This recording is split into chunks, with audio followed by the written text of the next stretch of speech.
Another company that you guys knew that you think is struggling?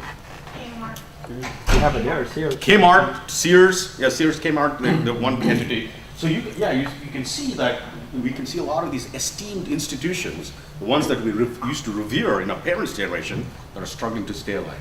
All right. Yet it turns out that some companies are able to achieve unimaginable types of growth. Have you guys heard of Airbnb? Who's heard of Airbnb? Who's used Airbnb? Yeah. And how does Airbnb work? You go to their site. And you can either look for places to stay, or you can actually rent your own. Yes. So you can actually, if you've got a basement and you've got nobody staying in the basement, you can rent that place out. Or if you're going somewhere and you don't want to pay as much as a hotel, you can see who's renting their places through Airbnb, and you can rent a room, right? Now, Airbnb's premise, this is started by two guys in a basement. Their premise was that if they took professional photographs of rooms and basically to rooms to rent out, people would rent them more easily. And then the other thing was that they would use an Amazon-like review system, endorsements from other previous renters, and that would be a popular way to, successful way to rent rooms. So they started very small and very lean. They just had a simple website, and they had these two guys started renting their basement, and then they had the other two guys, their buddies rented their basement out, and they started growing like exponentially. You look at that hockey stick growth curve, look at where they are. I think it's 10 million nights already booked, and this is like older figures in 2012. In 2012, a room is booked every 2 seconds, right? And that's just by growing incrementally and figuring out how to innovate in an industry that had become fairly stodgy. You got hotels like Marriott and Sheraton, and these guys have been around for a long time. Anybody heard of Nest? What does Nest do? Learning thermostat. What's that? It's a learning thermostat, all right? And they're a small startup, few people. They got together and they said, listen, let's build this cool learning thermostat. And if you go watch their video, it's about you don't have to do anything. You just install the thermostat, and it'll track your patterns, and it'll learn and may find the most efficient way to manage your temperature. Who's heard of Google's acquisition of Nest? All right. Anyone know how much it was there for? How much it went for? 3 billion? 3.2 billion. I think these are updated slides. Yeah, there we go. Nest acquired by Google for 3.2 billion.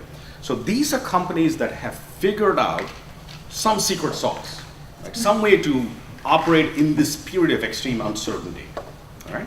They're not the only ones. Let's look to older companies, older as in 25, 30 years old, maybe even older than that, like Southwest Airlines. Who's heard of Southwest Airlines? All right. Who flies Southwest Airlines? All right. Who likes flying Southwest Airlines? All right. Well, Southwest Airlines has been profitable for every year of its 40-plus year history. They found some secret sauce. You got some other examples like Gore, W.L. Gore and Associates, which is a $3 billion market cap. It turns out that many of these companies, or most of them, are using some form of lean. So the question for us is, does their secret sauce lie in some sort of innovation that taps into lean? Now, with the lean startup, with Nest and Airbnb, those are lean startups. Those are newer versions of lean. If you look at Southwest Airlines or W.L. Gore and Associates, they have an older format of lean that's been around for a while, that came from where? Toyota, right? So it's called the lean thinking or the Toyota production system. So our question is, what is we want to sort of explore this and say, is there something about lean in general and lean startup in particular that we can apply to solve that problem of innovation when our product owners don't know what they're doing? Right? And it's not because they're not that clever that they don't know what they're doing. They don't know what they're doing because they're operating in situations of extreme uncertainty. So we need to give them tools to succeed. So we're going to take a look at that. And we look at some keys. So some of the keys over here are that small agile teams, or small teams in general, are the best way to innovate. Right? Get an integrated team together. Let's get them working in an agile fashion, and that's going to drive innovation. When we combine agile with lean startup or lean in general, it's a great way to innovate. Right? So we're going to learn about that. And we're going to look at this process. So let me start with telling you what is initially a bit of a sad story, right? And I mentioned it has a reasonably happy ending because there's a lot of learning from that. Because here we have this tool that we call Sensei. So a couple years ago, we started, being an agile company ourselves. We said, you know what, let's look for a niche where in the tool sector, and we'll just develop a tool more for little bit for our own learning, but also to get back into the product space. So you have the agile lifecycle management tools. We have folks from Rally. Anyone here? This is Rally. Use a Rally. So Rally version 1. So this is the whole enchilada, right? You can track your sprints. You can do program management. You can do that. We said, these guys are all covering this space, but there's one particular area which is somewhat underserved, and that we said, this was our assumption, retrospectives, right? You guys know Agile, so you know what is a retrospective in Scrum? Lessons learned. It's a lessons learned meeting. So you get the team together and they reflect on what worked well and what didn't work well. We said, lessons learned are great, especially if you look at doing lessons learned across teams. We think there's a market for this. So we're going to go off, and what are we going to do? Build a tool. So it's an idea. We're going to come up. We have a retrospective, I think, and hey, we think this is a great idea. We're agile experts. We're pretty smart. Pat ourselves on the back. So we're going to go off. We think there's a market for this. We're going to go off and build this tool. We're going to use classic Scrum. Get a backlog together. We've got a product owner, and she worked with us. We said, what do you think should be here? Well, people should be able to log their plus, their deltas, their action items. We'll go off and we'll build. Right? So this is classic Scrum. You get a prioritized feature list that we call a backlog. You go work in a sprint or iteration. You plan. You chuck it up, and then we have co-location and nice big visible charts. You got a team like this? Who's got a team like this? Got a backlog and you execute. All right, sounds good. How are we doing so far? Yeah, sounds very, very good. Let's move on. So we build a prototype. We take it on the road. We get some feedback on it. We've already invested some stuff. We've invested money. We've invested time. We know this is a good idea, right? So we go off and we build it, and people say, yeah, we love this. The prototype's great. Continue building. So we go off and say, this is great. We're going to go off and we're going to build. We're going to just build more features, and we started developing feature after feature after feature. And we built, and in between if you live, so we're based in the Washington, D.C. area, and our tool is built using Rails, Ruby on Rails. And there's a company over there called Living Social. Have you heard of Living Social? Living Social is a black hole for Ruby developers. So every Ruby developer that's walking on the street in Washington, D.C. or thereabouts, suddenly a spacecraft comes by the street and they get sucked into it and they disappear to loop. So we lost our team. They all ended up at Living Social. Right? So we're like, we lost our Ruby developers. Maybe what do we do now? We got to figure out. We got to build a new team. Meanwhile, we're building and building. Right? So let's keep building. So we end up with a whole bunch of features. And how many customers do you think we have now? 0. You got it. But we forgot to actually go back and get some customers to sign up and pay for this stuff. And this is a fairly typical agile scenario. Right? We think we know what we want. We come up with a backlog. We build awesome stuff. The tool is great, except that nobody's there to pay for this stuff. All right. So our question was, we got a solution. We have very few customers. We don't exactly have an idea on how to proceed.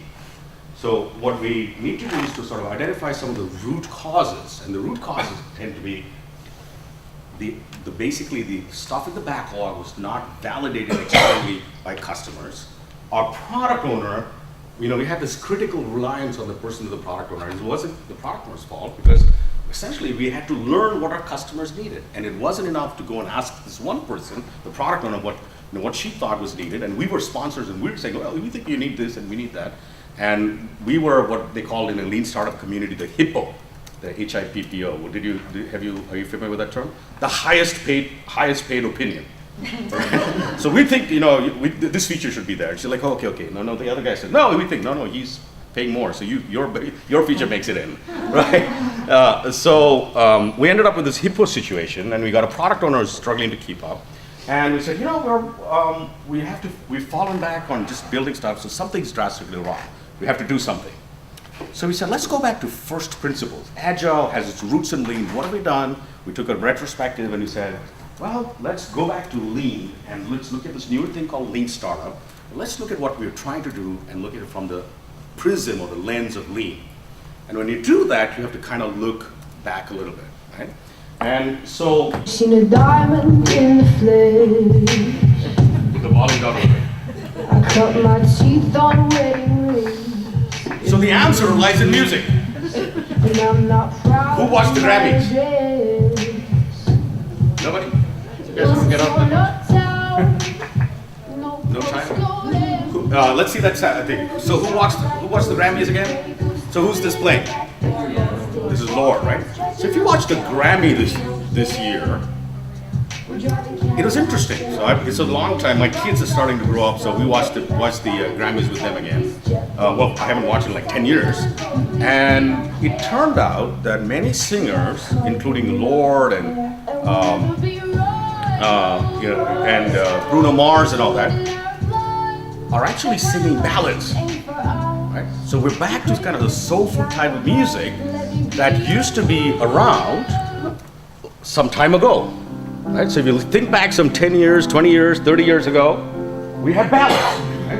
And everybody used to listen to, you got John Lennon, you got Nat King Cole, and there's something, very basic about a ballad. Today's ballad's a little different. Right? You got Lord singing a ballad, but it's a ballad nonetheless. The ballads of yesterday are still ballads. They appeal to us because of their simplicity. But there's something that's timeless about music that is stripped down and that appeals to your heart. Right? And it turned out that this year's Grammys were all about that. I'm like, wow, this is great. These young kids singing and all that, and it sounds like I had flashbacks to 20, 30 years ago. So I said, now we need to look back at the roots of Lee. Right? If you go all the way back, you don't have to go too far back. There's something called the scientific method. Right? You recognize this cycle over here? What is this cycle? Whether it's the roots of Six Sigma, but it actually comes from Edward Deming. Plan, do, check, act. And within an agile team, we have plan, do, check, act on the delivery side. And it occurred to me that what we did not have was a learning cycle on the backlog. We didn't have a plan something, try out a feature, and check it, and learn from that whatever learning we came up with. So there's a scientific method that goes back to the 1600s, and more recently, in the early 1900s, we had the lean production system, the Toyota production system